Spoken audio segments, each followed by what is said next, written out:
Fighterfly drones is behind this aerial achievement. His quadcopters create shapes some 300 feet tall and can handle winds up to 25 miles per hour. He says it's rare that a drone goes rogue. Is it cool to be a nerd? I think so, yeah. It's the coolest. While Solving's holiday spectacle has always attracted lots of fans, it's that melding of technology and tradition that's wowing new crowds. I thought it was awesome. It was amazing. I liked all of it. I felt they were 3D. They were coming towards us. I didn't expect that at all. Event coordinator Scott Shoemake chose the music and dubbed the show Aurora Dronialis. Christmas is about Stations that are discriminative toward the LGBT community.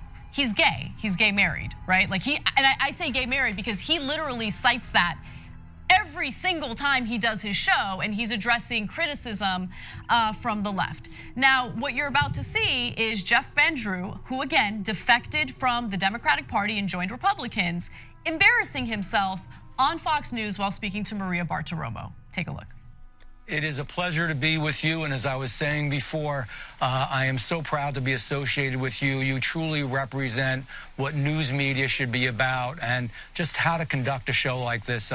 I'm very, very proud of you and the work that you do and the objectivity that you have. God, that is so embarrassing. Like, I would be embarrassed if I were Maria Bartiromo and someone was talking to me like that, right? Like, oh, you're so great. I wish every newscaster was like you. You're so perfect. I'm so happy to be associated with you. Please be my friend. Are you my friend? Are you accepting of me? Do you trust me? I'm on your side. It's so sad, Cenk. And remember, of course, when he talked to Donald Trump, he said that he would have his undying support always. Actually, we have that video. Okay, let's further embarrass this guy who is really embarrassing himself. And then I have another detail that's shocking about this guy. Let's watch. I believe that this is just a better fit for me. This is who I am. It's who I always was, but there was more tolerance of moderate Democrats, of blue dog Democrats, of conservative Democrats, and I think that's going away. Two more things I want to say. One, you have my undying support. Thank you. Thank you very much. And always. And by the way, same way. Thank you. I'm endorsing him, okay? We're endorsing him. I can't speak for these two gentlemen, but I can say I'm endorsing him. Thank you. How do you feel about that, Mike? Are you okay? Thank you. Thank you, Mr. Vice President. We're together. Thank you, leader. Thank you. And the last thing I will say, one of my heroes, and he's always hung in my office, I have a bipartisan wall that has a lot of different people on there, Ronald Reagan. And when he said, I didn't leave my party, my party left me. That's true. That's what he said. Yeah, okay. That same guy, Jeff Van Drew, about a month ago, told a reporter in New Jersey that his deepest political fear was that Trump would win re-election. My God. I mean, this is why people hate politicians. Yep. Have you ever seen a more scummy liar in your life than Jeff Van Drew? Just, oh, my deepest fear when I'm a Democrat is that Trump will get reelected. I have got to fight against that. A month later, oh, my political situation changed. You have my undying support, Mr. Trump. And all of your state propaganda on Fox News and Fox Business, they're the only ones who are objective, Mr. Trump. You piece of crap. Look, Cenk, Congress is littered with people like Jeff Van Drew. Jeff Van Drew is just more brazen and more overt in his corruption. But I mean, look, Kevin McCarthy, who is one of Trump's most avid defenders, said of Trump back in 2017 that he's probably on Russia's payroll. Yeah.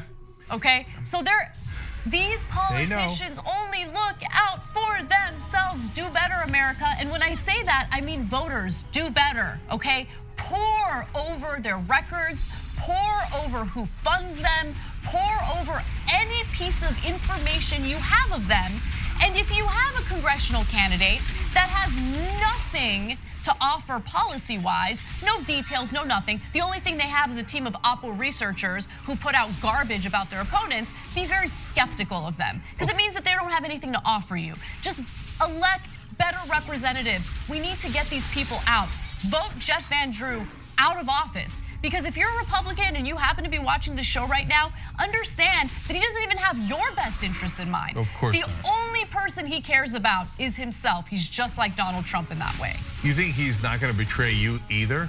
No, he's going to betray you the first chance he gets. It's the only person he cares about is Jeff Van Drew. Last thing is, you made an interesting analogy with him and Dave Rubin. Dave Rubin not only came out and said, oh, Chick-fil-A is not discriminating against gay people anymore. Well, how terrible, right? God, you're disgusting, right? But he also went on Tucker Carlson, if you remember, when during the California fires, and blamed it on gay people. It was the most stunning thing I've ever seen. Yeah. He blamed it on the fact that there's now black firefighters and gay people in the government overall. Like, what does that have to do with the fires? Jesus Christ, have you no principles? Have you no decency, no shame, no sense of embarrassment, humiliation? And now when you talk to Jeff Van Drew, look what he said. He said, this is who I always was, even as a Democrat, okay? So look, I'm inviting all the other blue dog Democrats. Come out as your true self, like your brother and Jeff Van Drew, okay? Come out of the closet and declare to people that you're actually a Republican. That's okay, it's okay. I don't care. If you're gonna secretly help the Republicans within the Democratic Party, you're not helping the Democratic Party. You're actively, on purpose, hurting the Democratic Party. So just come out as your true self. Call yourself a Republican like Jeff Van Drew. So at least there's, Van Drew obviously is maybe the least honest person on earth, but at least there's a semblance of frankness and openness and transparency to how brazenly political he is. And if the rest would be as transparent, then we would know who the real Republicans are in the Democratic Party. We got to take a break. When we come back, the editor-in-chief of Christianity Today talks about what the reaction was to the scathing op-ed he wrote in regard to Donald Trump. Update on that and more when we return.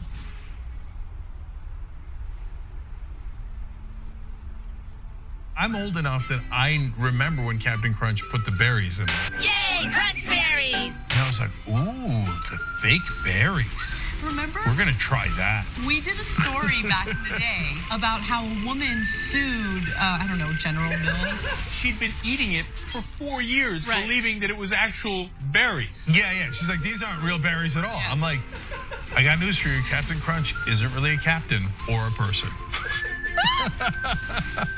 Joining me now, legendary whistleblower and American hero, Edward Snowden. First question is, hey, where are you? I'm in my apartment in Moscow. All of a sudden, in the studio, Jim Gaffigan, everybody. Mental illness is, completely undiagnosed in our society. It's not about a particular administration. It's about a broken system of power, and through that, really, the instrumentalization of a system of not justice, but injustice. People understand whether they claim to deny climate change or not. Our collective house is in crisis. We're also dealing with the legacy of 40 years of economic policies that have made people's lives more precarious. Sometimes you got to force people into their humanity. Sometimes you have to shake people into empathy. Senator Elizabeth Warren joins us in the studio. Healthcare is a basic human right, and we are fighting for basic human rights. In order to actually achieve that vision of everyone having access to the same resources and getting to determine the outcome of their life, we have a lot of work to do, and it needs to start right now. Here's something you may not know. When you deposit your money in a big bank, it doesn't just sit, safe and secure, in a vault. Instead, your money could end up building oil pipelines, mining for coal, or drilling in the Arctic. So if you're concerned about the planet, give your money something good to do. Make the move to green with Aspiration's fossil fuel-free account and join the thousands each week who are switching to save their dollars and save the planet at the same time. The Monsanto Corporation continues to sell a herbicide called Roundup, but you should know that that herbicide is a potential killer. Recent studies have linked Roundup to significant increases in non-Hodgkin's lymphoma. That's a cancer that can be devastating to you and the people you love. While Roundup continues to cause cancer, Monsanto continues to make huge profits from the sale of Roundup. They will not take it off the market. If you or a loved one are exposed to Roundup at work or home and then developed non-Hodgkin's lymphoma, you may be entitled to financial compensation, and it's important for you to take action now and hold Monsanto accountable.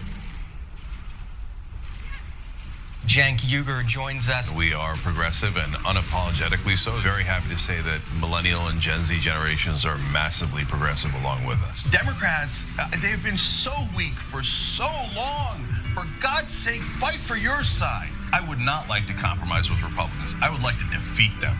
Lynn, do you support Donald Trump? Yes, I like Donald Trump. Well, that's why we think you're racist. 5 black kids in Central Park did not commit the rape. He said, who cares? Keep them in prison anyway. They probably did something. He's a terrible guy. Very fine people on the side chanting, Jews will not replace us. He says we should ban all Muslims. Well, that's bigotry by definition. He said it during the campaign trail over and over again. Called Latinos criminals and rapists. See, you're used to Republicans being strong on television and Democrats cowering. New day in America. Progressives, we actually fight back.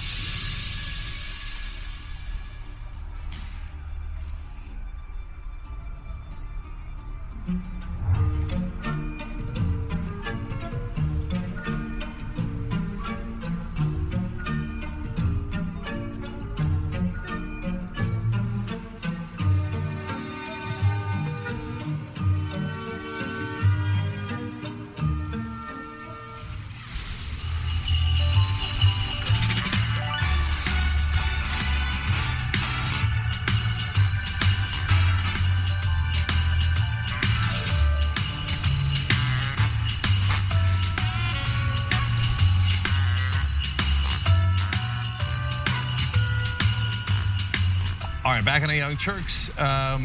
Donald Trump's wig writes in the member section. Last year's Hostmates was so fun. I grew up on the old school game shows. My prediction is Brooke and John win this year. I'm calling it now. Any bets? Okay, that's for the members to decide. They're going to take bets on that. tyt.com/join and watch it when it drops. And then one from Twitter, Greg Johnson says, a Miami person here donating to TYT. Hopefully the Supreme Court opens Trump's financial, aka money laundering records. Then open more articles. Okay, so Greg, thank you as a Miami person writing in. But even though you're a Miami person, I believe in you. So tonight, guys, in the third hour, instead of the conversation and postgame, we're going to do Turks and Jerks. It's actually going to be for longer than an hour. So come right here today at 5 o'clock Pacific, 8 o'clock Eastern, and find out the worst person of the year and the best person of the year. We'll have a bunch of nominees and then declare the Turk and Jerk. It's super fun. Stay right here. Everybody can watch. All right, Anna, what's next? All right. Last week, Christianity Today, a Christian magazine, made news after the editor-in-chief posted an op-ed calling for the removal of Donald Trump. Now, this wasn't just his opinion. This was the opinion of the magazine, the editorial board at the magazine. And Mark Galli specifically said that Donald Trump was immoral and that he should be removed from office because of all of the things he's done while president that go against evangelical beliefs. And so he was asked recently what the reaction was to that op-ed. And in this next video, he explains what happened.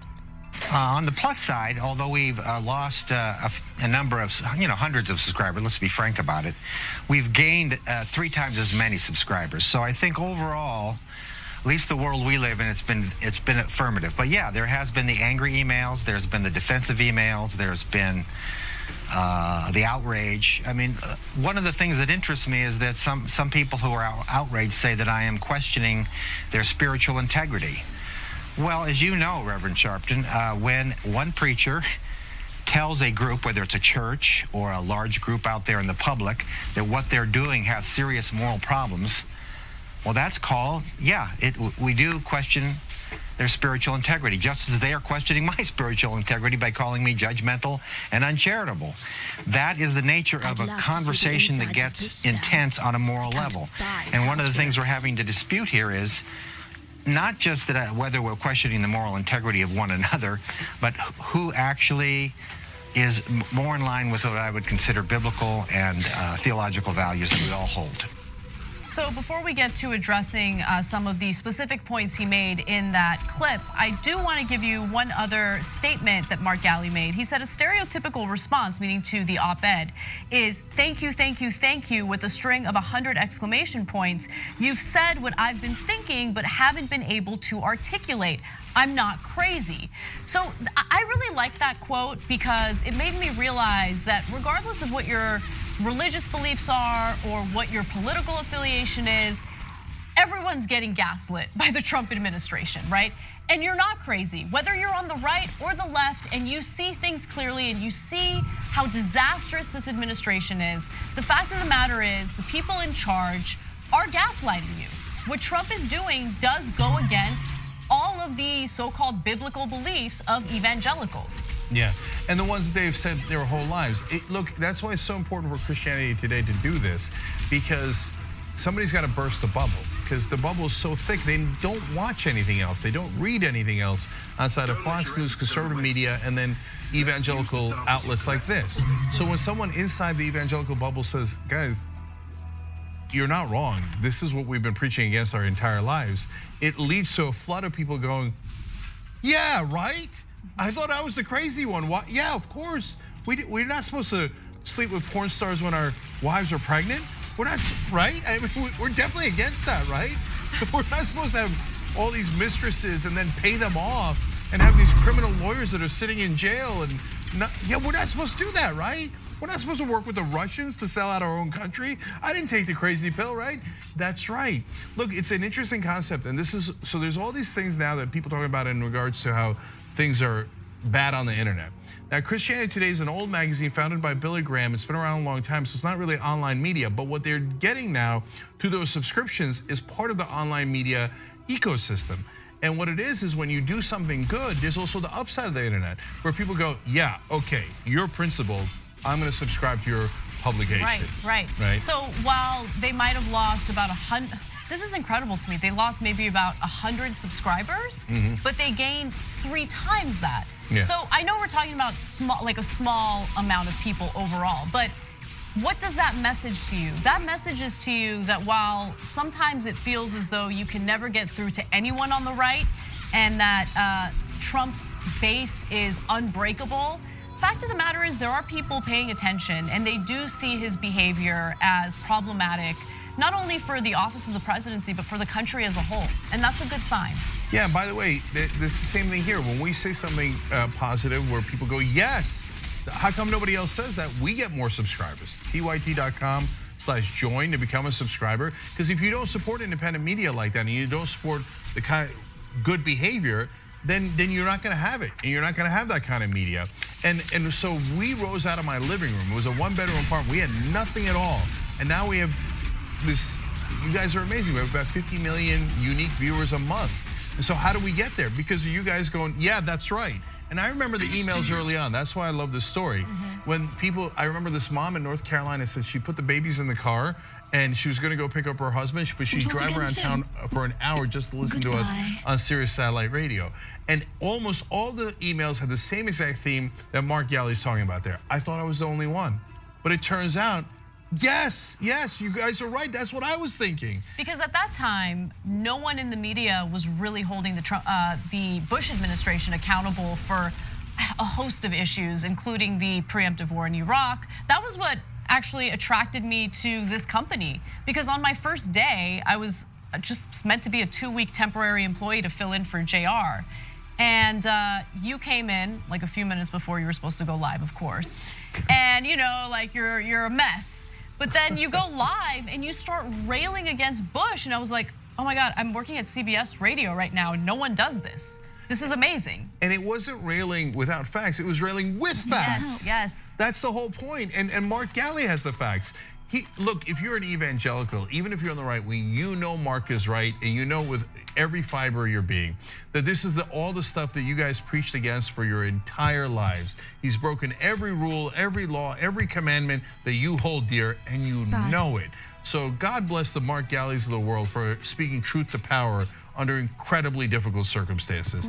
And if you agree with us and we call ourselves homo progressives, then support us too, tyt.com/join, because we can't do it without you guys. But with you guys, and he sees with the right evangelical folks that actually believe in morality and politics we don't agree with, then he gets more powerful. He gets to have that voice be stronger, and we get to have our voice be stronger. That's the upside of the internet and the new media.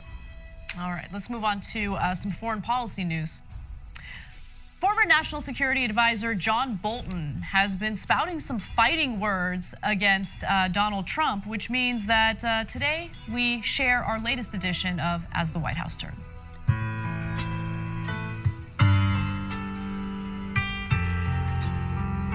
Made some very big mistakes. I asked for his resignation. I'm disappointed in the Attorney General.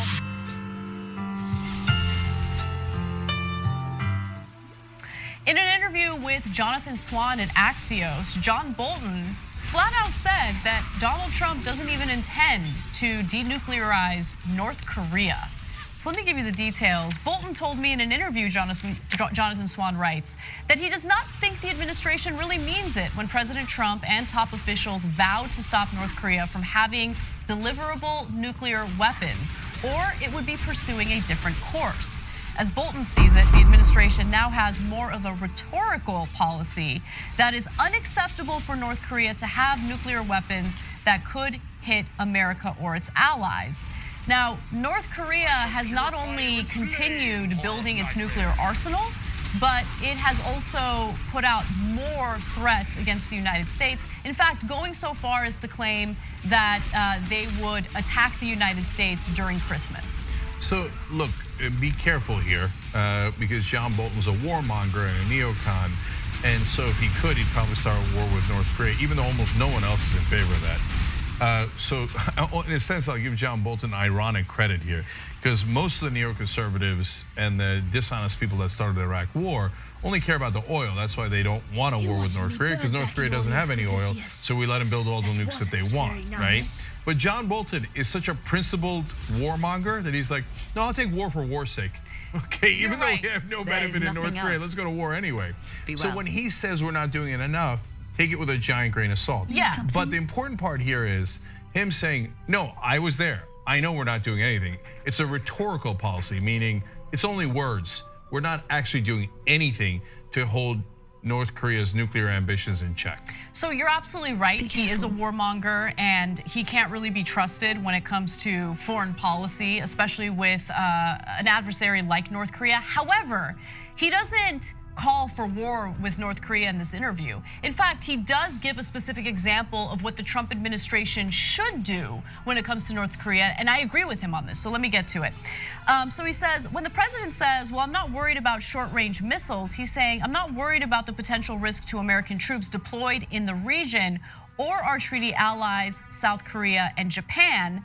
Bolton says the White House should do something that would be very unusual for this administration: admit they got it wrong on North Korea. So a specific example that he gives has to do with oil going to North Korea, right? And so Trump could very easily enforce the UN sanctions against North Korea. But here's what the problem is. Trump went on an international tour talking about how he's in love with Kim Jong-un. And as a result, that greenlit China to continue or to start working with North Korea again, openly, right? And so that's a problem. Look, I thought that it was important for Trump to sit down and approach the North Korea situation diplomatically, but in doing his little international tour, he actually allowed for China to go against US sanctions against North Korea and work with them. And so I just want to give you a little tasty taste of what that international tour looked like. Let's take a look at that, and then Jink, I want your thoughts. He is very talented. Anybody that takes over a situation like he did at 26 years of age, really, he's got a great personality. He's a, funny guy. He's a very smart guy. So he's a very smart guy. He's a great negotiator. He loves his people. Not that I'm surprised by that. Very few people at that age, you can take 1 out of 10,000 probably couldn't do it. I think he liked me, and I like him, and I understand the past. But he's still done some really bad things. Yeah, but so have a lot of other people done some really bad things. We had a great chemistry. You understand how I feel about chemistry. He's the head of a country, and I mean, he's the strong head. Mm-hmm. Don't let anyone think anything different. Right. He speaks, and his people sit up at attention. I want my people to do the same. Over my lifetime, I've done a lot of deals with a lot of people, and sometimes the people that you most distrust turn out to be the most honorable ones. I just, every day that we have this buffoon in office is a day too much. I mean, look at what all this glowing propaganda that he's doing on behalf of the North Korean dictator. He loves his people. Are you crazy? He has concentration camps. If anyone says anything against them, he executes them on the spot. He's executed family members on the spot. So he is not a great guy. He's not a smart, only 1 in 10,000 can do it. No, anyone can be the son of someone else and then become dictator because they were the son. That's not a remarkable thing. And the executions and the grotesque behavior that he has, he learned from his dad and his grandfather. It's not extraordinary either. He's in a long line of horrific dictators that despise their own people and rule them in that fashion in North Korea. And then look at what Trump says. He says, when he says something, people stand up in his country. Of course, otherwise they'll be executed. And he says, I wish they would do that here. I mean, even if he doesn't believe that, he doesn't understand that concept, isn't that damning?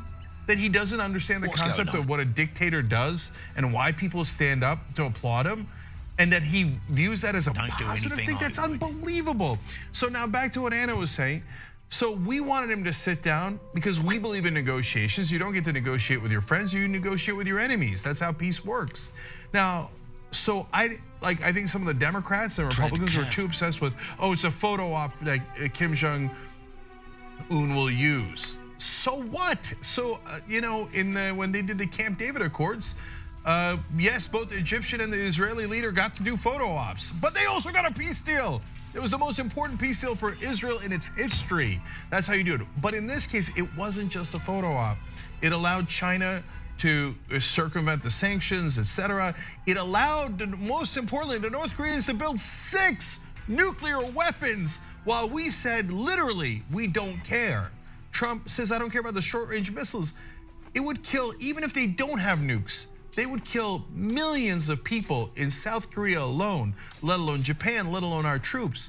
So if it was going to be this counterproductive, then I say no. Right, exactly. Right, of course it always depends on the context. And the context of this was a disaster. It was, exactly, it was a disaster. And just to be specific, look, Bolton made the suggestion that Trump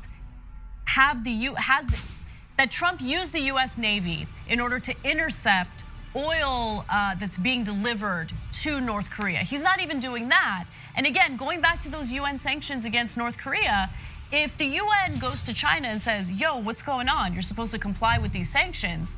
They could just turn around and say, but why would we comply with these sanctions when the president of the United States says that Kim Jong-un is a wonderful guy and that he loves his people? We're burying the lead. You remember when Donald Trump literally said that he fell in love with Kim Jong-un? He said he fell in love with him. You're gonna look it up because you're not gonna believe me, right? Just like I fell in love with Norway. Yeah, no, so here's a guy who says, I fell in love with this dictator who has concentration camps, the worst dictator on the planet right now. So I don't care that he builds short-range missiles. I guess it's true, when you're in love, you don't care what the other person does at all. I need more mana. And he doesn't care that he builds 6 nuclear weapons. Yeah. We've never cared about weapons of mass destruction, and Trump least of all. So his entire relationship with North Korea has been nothing but a giant debacle, and it has helped the propaganda of North Korea immensely. And so here's John Bolton saying, and so last thing on this that's really important, saying that, hey, what we're doing in North Korea is clearly wrong, and I'm gonna say it. I was the national security advisor for Trump. Okay, hence, he's dying to tell you what else he knows. So Democrats, you have got to find a way to get John Bolton to testify. So they didn't even ask for his testimony because they thought it was gonna get tied up in the courts. And I understand that, there's truth in that, right? But somehow you have got to find a way to get John Bolton to testify live in front of the cameras, because he can't wait to throw Trump under the bus. And he has said, I have more damning information about Trump in regards to Ukraine and maybe even Russia. Yep. He's got to testify. He's dying to do it. Put him in, coach. All right, well, we have Trump versus windmills after the break.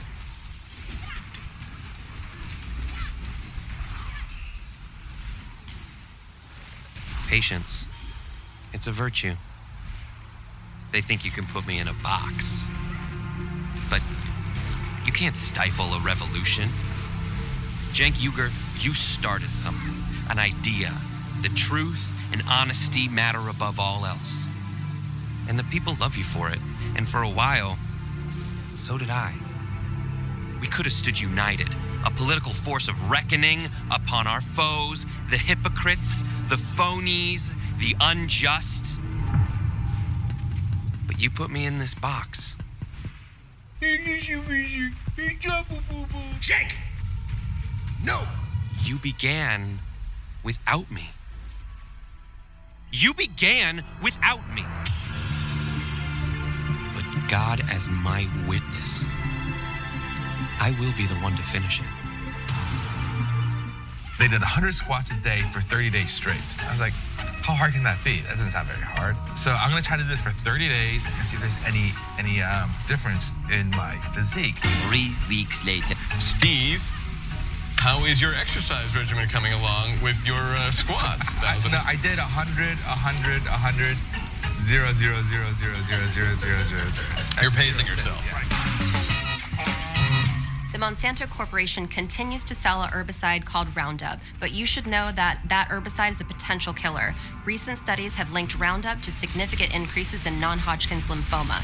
That's a cancer that can be devastating to you and the people you love. While Roundup continues to cause cancer, Monsanto continues to make huge profits from the sale of Roundup. They will not take it off the market. If you or a loved one are exposed to Roundup at work or home and then developed non-Hodgkin's lymphoma, you may be entitled to financial compensation. And it's important for you to take action now and hold Monsanto accountable. Love the Young Turks, the Friday show. It's going to be awesome. We're going to help us over here. Drop it. We became the first ever daily online web television show. No, the Constitution is the very core of America. The fact that we don't spy on American citizens, that we get a warrant, that we go to a judge, that we have a procedure, that we have due process, that is America. On top of it, they go, why don't they just stay at their own schools? You gotta realize something. These schools suck. They want people to pull themselves up by their bootstraps. You ain't got no straps, you ain't got no boots. He lit these fires in trash bins all around town out of frustration. 99th most viewed channel today on YouTube. The Shorties Award. Best web host. We passed 1 billion views. Voice Award winner, News and Information Channel, The Young Turks. Oh, another Webby. The Young Turks. Can I curse? Yeah! For those of you watching on live stream, yes, we have adopted a pet iguana that showed up at our door. Haunted version in the dark with our silhouettes. Now let's get to the best line of the debate. And it was definitely the one against Fox. I told you we were coming. When you talk about it when it becomes a problem. Our lack of gun control is a problem. Nonsense BS story is hurting that cause, and they need to wake up and recognize that they are being had by these people. Biggest gang in America. Question is, how do we make sure that we blame the person who is dead? What kind of democracy is that? We should never forget that the most powerful people in the world exploited the greatest tragedy in American history to go to war in a country that had a lot of oil. Rolling Thunder. That's what this show is.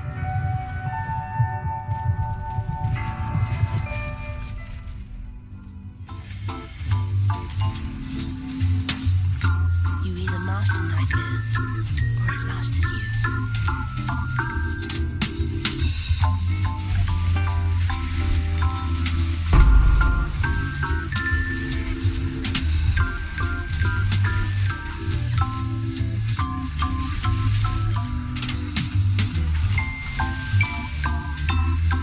All right, back in the Young Turks member section. First, as always, the guy with the handle co-host Cenk Uygur writes in. I love that clip of Cenk on C-SPAN. Will either of you be doing appearances anytime soon? Well, they got to ask us, so that's how that works. Gabby Marita says, was John Bolton a bitchy Valley girl in a previous life? Because he's nailing this whole political mean girl thing. Okay, so, I'm here for it. I like it. yes. Sad day in America when you need John Bolton to save the Republic. I know, Okay. right? Don't bungle or bopple the final doppel. Okay, writes in. I love as the White House turns. Me too. I'm disappointed in the Attorney General. 100%. That our intern Jordan, by the way, put that together. So special thanks to Jordan. Yes, tyt.com/join. Give yourself the gift of membership. tyt.com/climate to get us climate reporter. Not that Donald writes in. Remember, Kim executed a relative, an uncle, not with a firing squad, rather an anti-aircraft artillery weapon for shooting down planes. Kim literally blew the guy to pieces. That's a true story.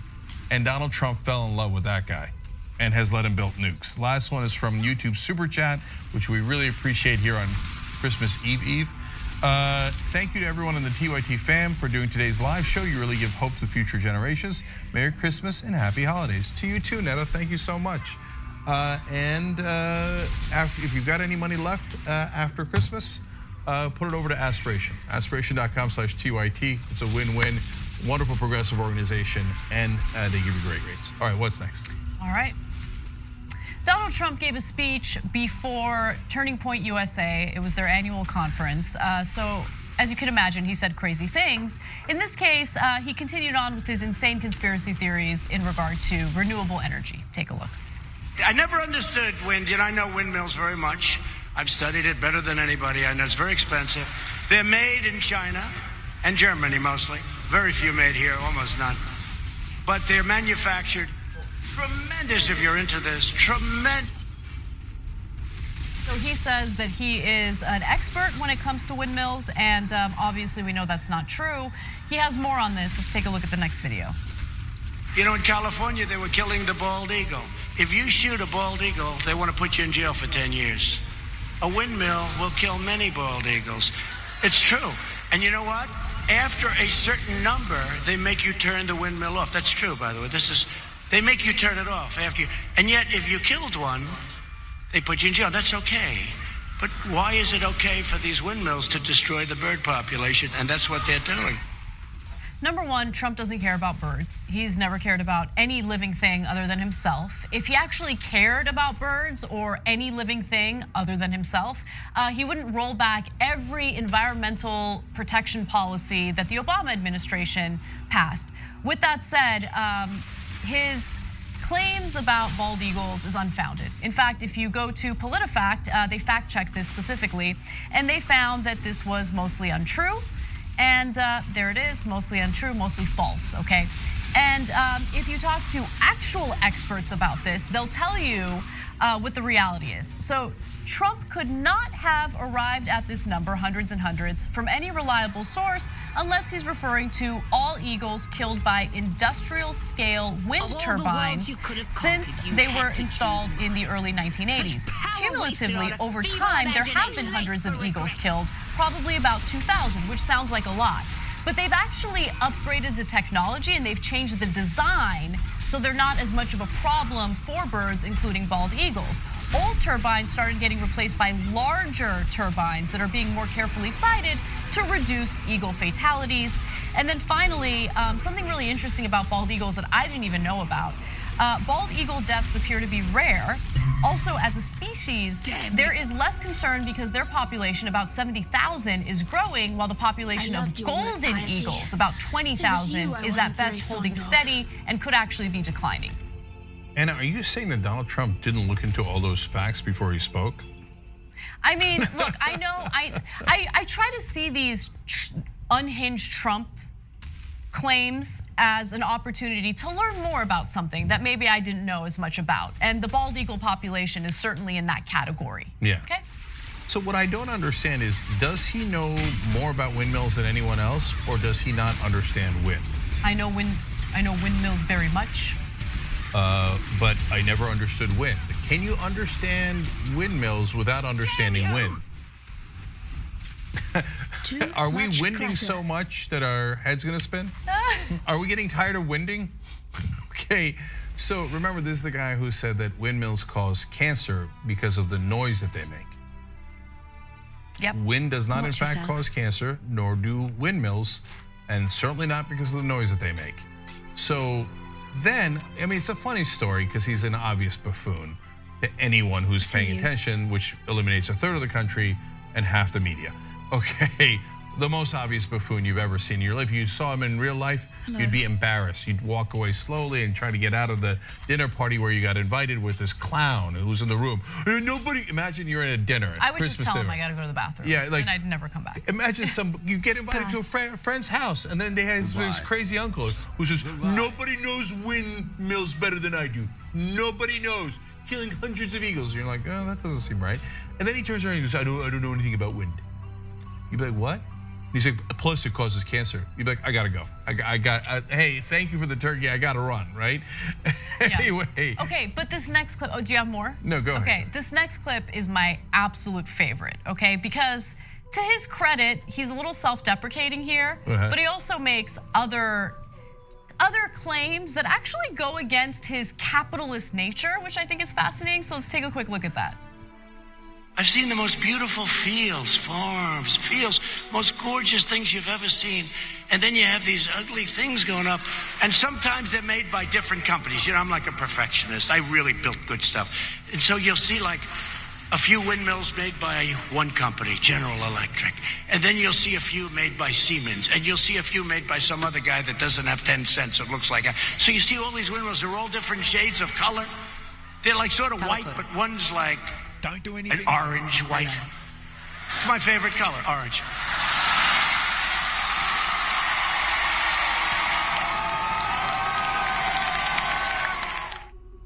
All right, look, credit where credit's due. Like, he's acknowledging his like weird orange skin color, which I give him a little bit of credit for. That's the only good joke he's ever made in his entire life. 100%. And by the way, the only self-deprecating thing he's ever said in his life. Yeah. Well, unless he thinks like, but you know with Trump, you never know. He might be like, what do you mean?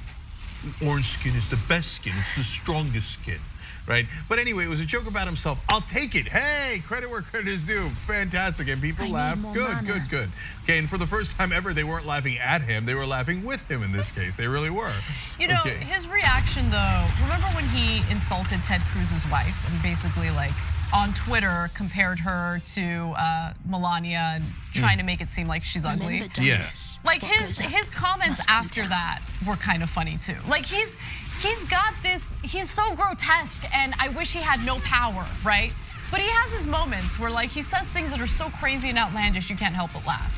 I know, but you're laughing at him. I mean, like the example I always remember is when he was talking to the people who had participated in the Paralympics for the United States, and he was honoring them. And he was like, "They're wonderful, good people, and you know, and I watch it, but not too long. It's hard to watch."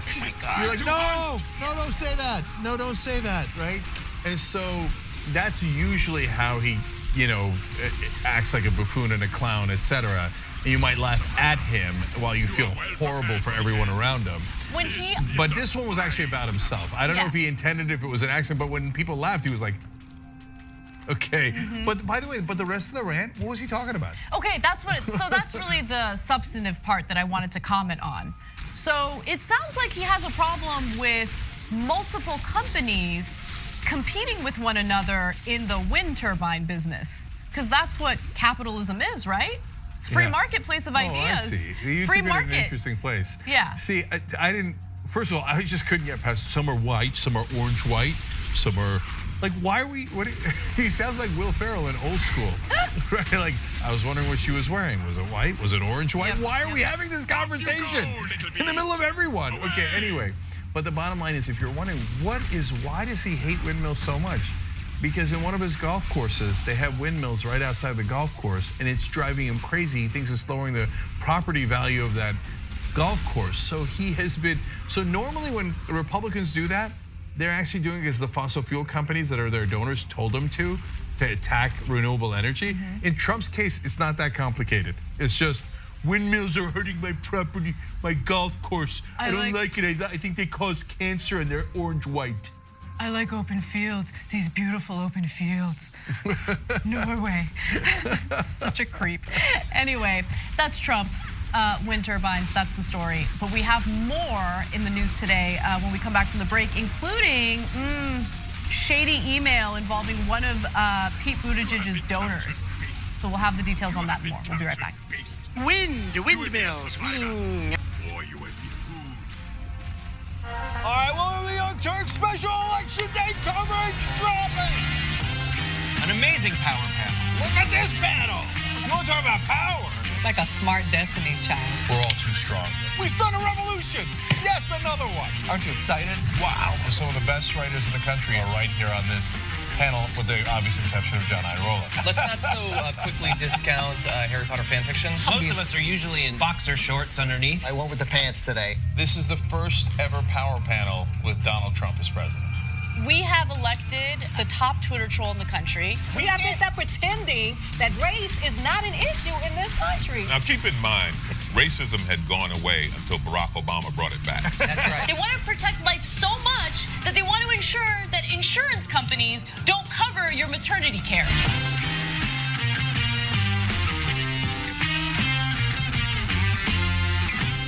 The Monsanto Corporation continues to sell an herbicide called Roundup. You should know that recent studies have linked this commercial herbicide to a significant increase in non-Hodgkin's lymphoma. A diagnosis of this type of cancer can be devastating to you and your family, while Monsanto continues to profit from these sales. If you or a loved one were exposed to Roundup at work or at home and then developed non-Hodgkin's lymphoma, you might be entitled to financial compensation, and you have a right to take action now. Turn your passions into potential investment opportunities.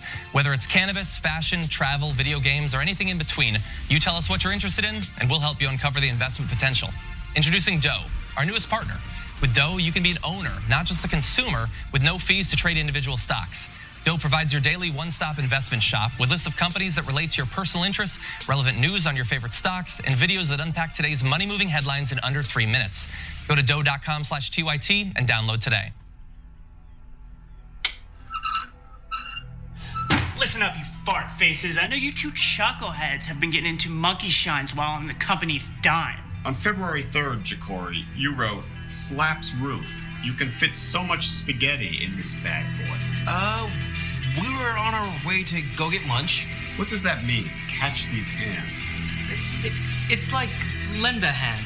This is ridiculous. They're clearly lying. I mean, read this. Damn, our boy Hassan, looking dummy thick today. This is obviously sexual and highly inappropriate for work. Daddy, chill.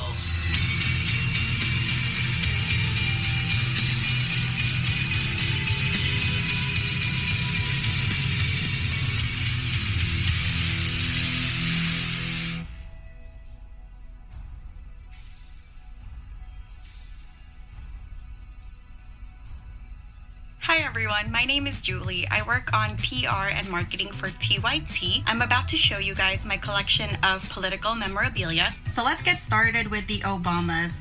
Hi Michelle. I like to wear one on each foot so I can say that I'm walking with the Obamas. To the right is my Abraham Lincoln tote. So I get to be eco-friendly and I get to take Abe with me on my errands. And of course, can't be without my socks filled with Abe Lincoln's face. Duh. Brand new Bill Clinton socks.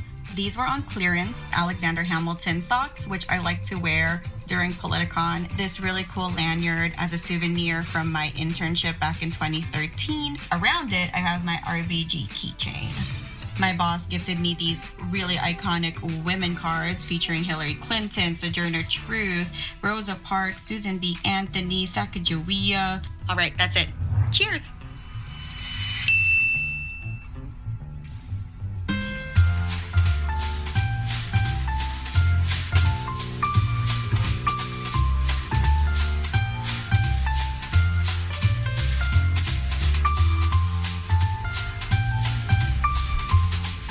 Back in the Young Turks, Alex in the member section says, wind only causes cancer when Trump tries to nuke hurricanes.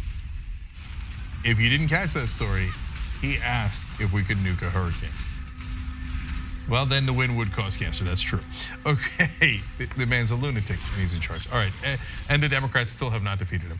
Okay, Etwan Cote, aka Steve the Socialist OG Cody, writes in on Twitter, "I've studied better than anybody," means I don't know anything about this. That's the translation. Cats kill way more birds than any windmill, as do skyscrapers. Kind of like the ones Donald Trump has. So another good point. And the last one is Wine Cave Spelunker writes in, "You guys missed the best part.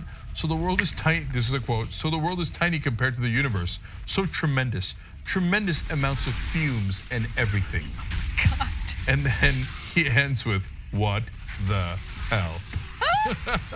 What's the hell? Okay. All right, well, let's move on to the election.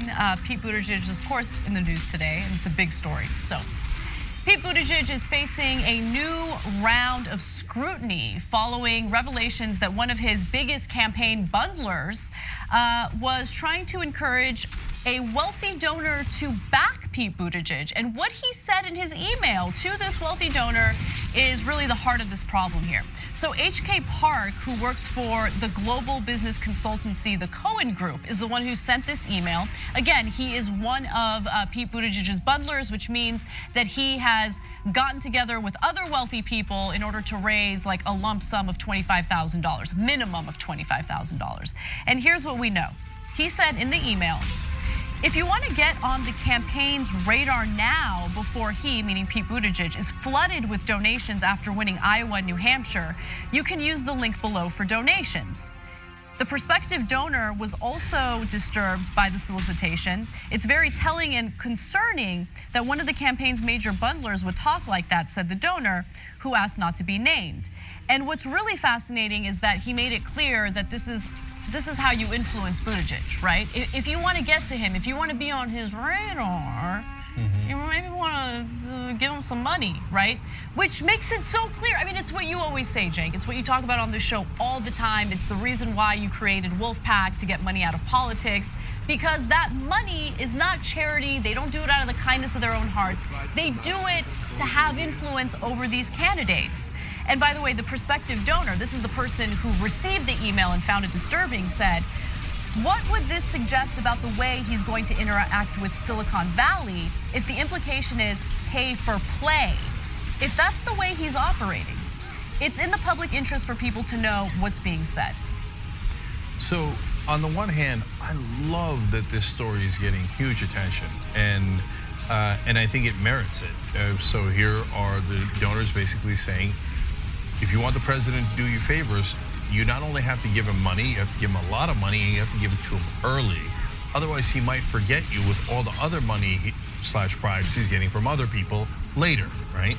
So it's incredibly frank in that way. On the other hand, to this I say, of course, the national media, I love that they're paying attention now, but what did you guys think was happening?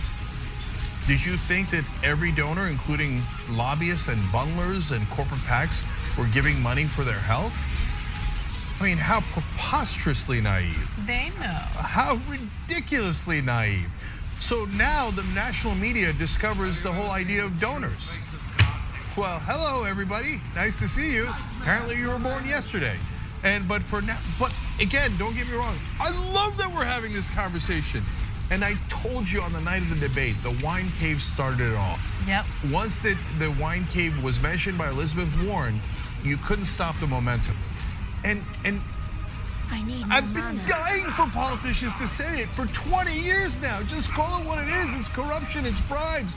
If you say it, it will immediately catch on because the whole country knows it's bribes. So, and I told you on the night of the debate that this visual is too spectacular for it not to catch the public imagination. Lots right? of diversity in that group. Yeah. So, is this bundler any different than any other bundler? No. Not remotely. Is what he's saying more controversial than the other bundlers or lobbyists, etc.? Not at all. By the way, the guy is part of the Cohen Group, which has Republican and Democratic former officials who do lobbying. It's not like, and by the way, there are a lot of wealthy people and probably people in that wine cave who do have good intentions because they're not corporations. When corporations give, they can't have good intention. Their only intention is to maximize profit. When their lobbyists give, it's the same thing. But some people in that wine cave probably are good people who care about the environment and care about equal rights for gay Americans, black Americans, etc. And some do give out of that generosity. Now, if they're given to Buttigieg, I question that, but that's okay, that we're all allowed to disagree. But the bundlers that are in essence lobbyists, their only intention is to look out for their clients who pay them. So, hey, I get money from X, Y, and Z company for this firm that I'm in, then I bundle a bunch of money and give it to a presidential candidate, and once he wins, remember, I gave to you early and I gave a lot, so now you owe me, and here's a favor that I want. A giant subsidy worth billions of dollars. So I gave you 25,000, you give me 25 billion.